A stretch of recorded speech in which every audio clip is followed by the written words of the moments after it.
আসসালামু আলাইকুম এভরিওয়ান, সবাই কেমন আছেন? আশা করি আল্লাহর রহমতে সবাই ভালো আছেন। স্বাগতম জানাচ্ছি নতুন একটা ভিডিওতে। আজকে রান্না করব পেঁপে আর আলু দিয়ে অসাধারণ মজার শিং মাছের ঝোল। আর শিং মাছটা কম বেশি সবাই পছন্দ করে। আর শিং মাছটা একটু পরিষ্কার করতে একটু ঝামেলা, তাও খেতে কিন্তু অসাধারণ মজা। তো আমি বাজার থেকে শিং মাছ নিয়ে আসলাম। শিং মাছটাকে ভালোভাবে পরিষ্কার করে লবণ দিয়ে ধুয়ে পরিষ্কার করে নিয়েছি।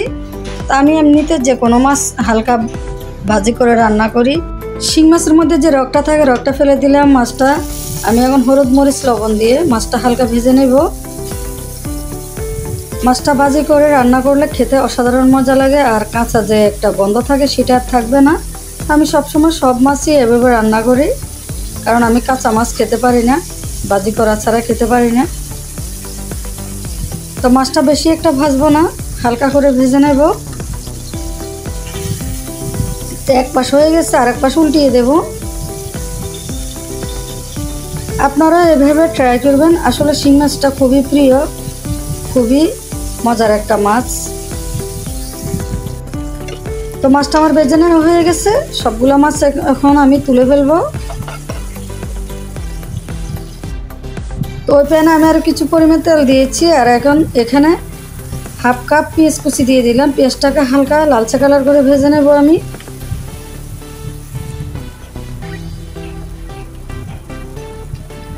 যাতে পেঁয়াজের মধ্যে যে একটা কাঁচা গন্ধ থাকে ওটা চলে যায়। তো এখন এক চামচ জিরা বাটা, হাফ চা চামচ রসুন বাটা, হাফ চা চামচ আদা বাটা দিয়ে দিলাম।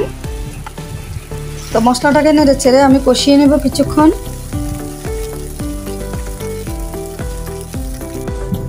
তো মশলাটা কষানো হয়ে গেছে।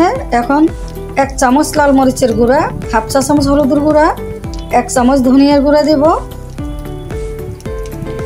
ঝালটা যার যার পছন্দ অনুযায়ী দিতে পারেন। তো আমার এই মরিচটা একটু ঝাল, আর ঝালটা একটু বেশি পছন্দ করি আমি। তো সামান্য কিছু পানি অ্যাড করলাম যাতে মশলাটা পুড়ে না যায়। তো মশলাটা কয়েক মিনিটের জন্য কষিয়ে নেব। মশলাটা ভালো করে কষিয়ে নিতে হবে। আর এখানে স্বাদ মতো লবণ দিয়ে দিলাম। মশলাটা ভালো করে কষিয়ে নিতে হবে যতক্ষণ পর্যন্ত তেলটা উপরে বেশি না উঠে, ততক্ষণই আমি মশলাটা কষিয়ে নেব। মশলাটা যত কষাবো তরকারিটা খেতে ততটাই মজা লাগবে। তো কষানো হয়ে গেছে। আর পেঁপেটা আমি আগের থেকে হালকা ভাপ দিয়ে নিয়েছি। পেঁপে আর আলুটা এখন দিয়ে দেব। তো নেড়ে চেড়ে সব মশলার সাথে পেঁপে আর আলুটা মিশিয়ে নেব আমি।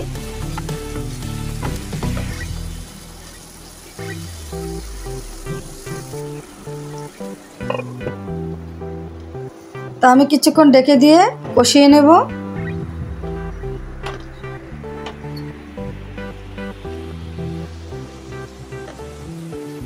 তো নেড়ে চেড়ে আর কিছুক্ষণ কষিয়ে নেব আমি। তো কষানো হয়ে গেছে।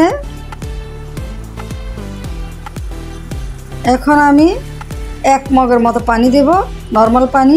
যেহেতু এতে শিং মাছের ঝোল হবে তাই এক মগ পানি দিলাম। তো নেড়ে ছেড়ে আমি আরও কিছুক্ষণ ডেকে দিয়ে রান্না করে নেব। বলক আসা পর্যন্ত অপেক্ষা করব। এতে বলক এসে গেছে, আর আলু আর পেঁপেটাও সিদ্ধ হয়ে গেছে। তো আমি এখন ভেজে রাখা মাছগুলো দিয়ে দেব। এখানে বড় বড় শিং মাছ, চারটে শিং মাছ, বড় বড় চারটে শিং মাছ আমি টুকরো করে ভেজে নিয়েছি। তো মাছের সাথে তরকারিটা ভালো করে মিশিয়ে নেব। আর এখন 4-5টা কাঁচামরিচ দিয়ে দিলাম আলাদা একটা ফ্লেভারের জন্য।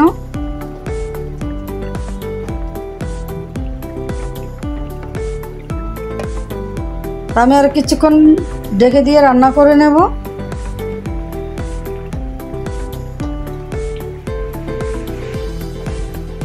ঝোলটা টানাবো না, ঝোলটা এভাবে রাখবো। আর শিং মাছের ঝোল না হলে ভালো লাগে না খেতে।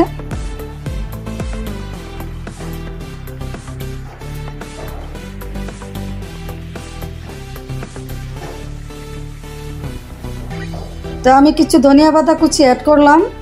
আর মাছের সাথে ধনিয়া পাতা দিলে খেতে খুবই ভালো লাগে।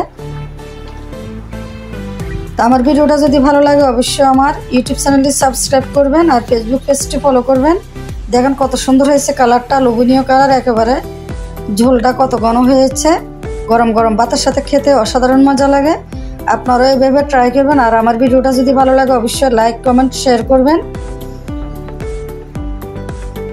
তো সবাই ভালো থাকবেন, সবাই আমার জন্য বেশি বেশি দোয়া করবেন। আজকের জন্য বিদায় নিচ্ছি। ধন্যবাদ সবাইকে। আল্লাহ হাফেজ।